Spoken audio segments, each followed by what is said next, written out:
everybody, I'm Sarah and I'm a recorder player. Today's video is all about how to play with expression. So not only getting the notes on the page to come out of your recorder, but really playing music with emotion. This can feel really daunting for a lot of us. How can we do this? Does it just magically happen?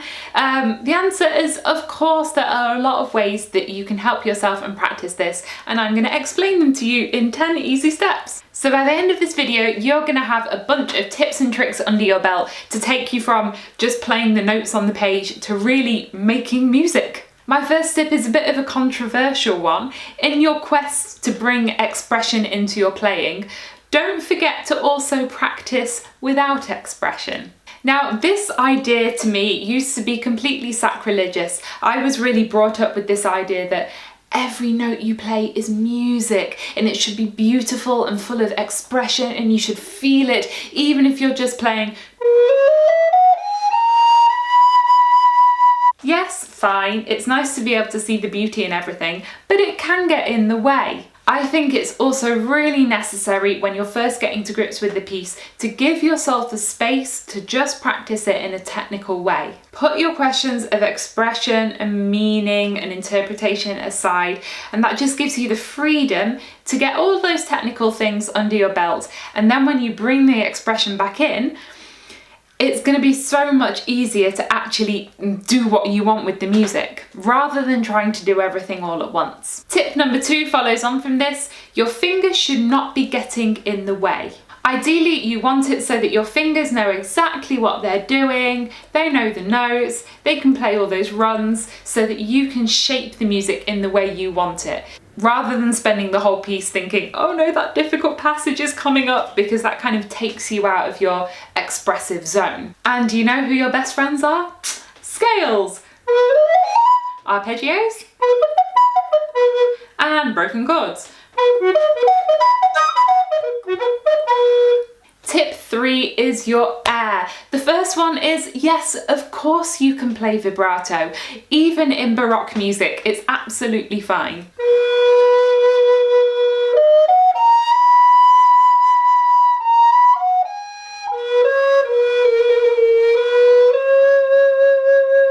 What we don't want is a rigid automatic vibrato, because that doesn't give you any freedom. You want to have a nice, solid, stable basis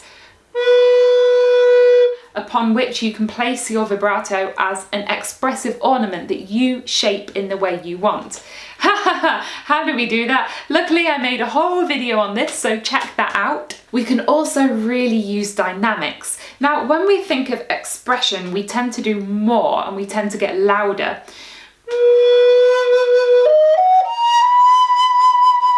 That can really get too much, and it can be just as effective to suddenly have a quiet moment. Da, da, da, da, da. So we have vibrato and we have dynamics.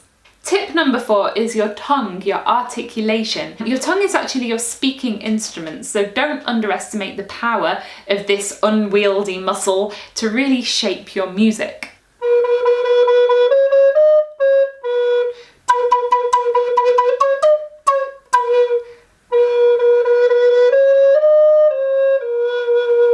I was only changing my tongue and a bit of a silly facial expression. A really important expressive tool is timing. You don't have to play everything like a metronome. For example, placing a note slightly early or slightly late can have a really big effect. It can make the note stand out more, or it can make it feel softer. Don't lose sight of the main pulse when you're doing this, because otherwise you'll kind of get rid of all your rhythm altogether. A helpful way of practicing this is to make a start and an end point, for example, the beginning and end of a bar, and have those fixed. But how you get from one to the other is flexible. So in time would be, you could do, or,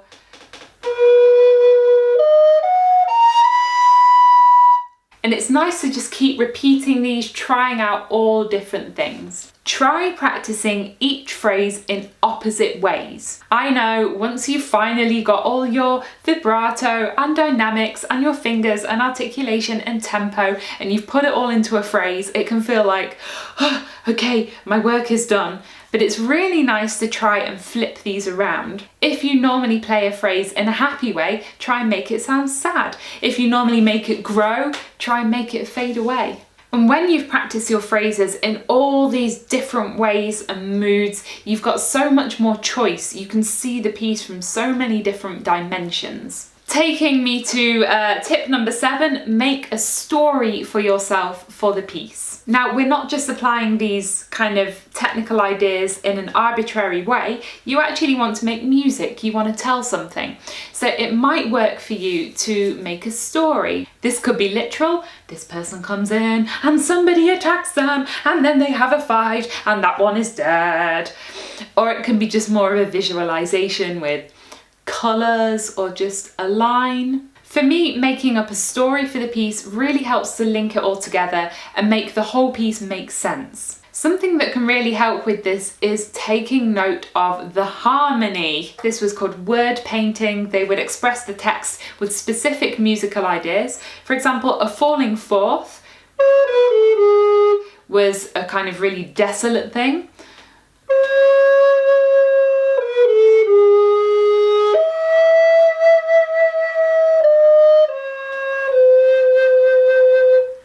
Chromatic notes were very painful.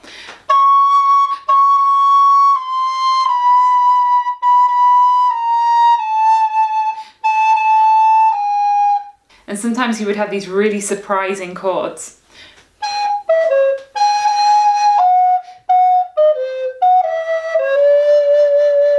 So take all of this into account with your story. If it's a surprising harmonic moment, you could choose to add some vibrato, or you could choose to play it a second later to make everyone go, oh, or you could choose to play it extremely softly and that makes people come out in goosebumps. This tip is cheesy and simple, but it works. If you're playing a slow piece, take one phrase and play it out of all different windows in your house. I love doing this, just standing by different windows going,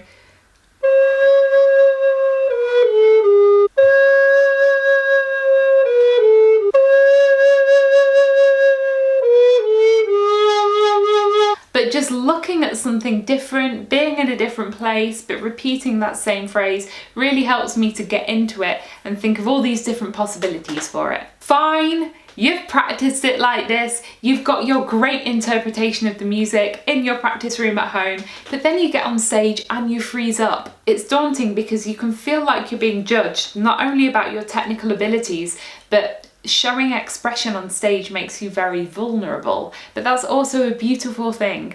My only tip for it is the more you do it, the easier it gets. And I also actually made a whole video on nerves and stage fright, which can really help with this question. But just go for it. Do it, do it, do it, do it, do it. And half a glass of wine also helps. And my last tip is, and please do this, record yourself and listen back. I don't like listening to myself because I get very critical, but it's so helpful. And when you're listening, try and put those kind of technical and critical thoughts aside and just listen to what you're saying with the piece. Maybe when you listen back, you hear completely different things that you don't hear when you're playing.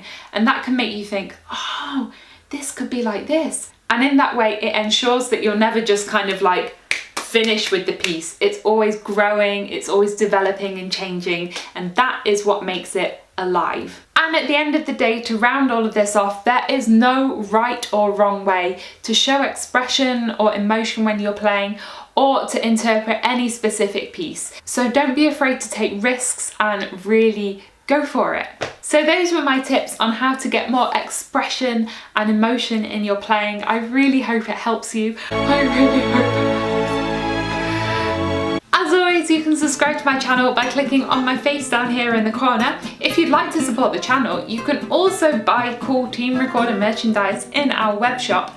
And over here is a link to my video on stage fright and nerves, because by combating them, you can really help yourself bring more expression into your playing. Thanks for watching and have a great day.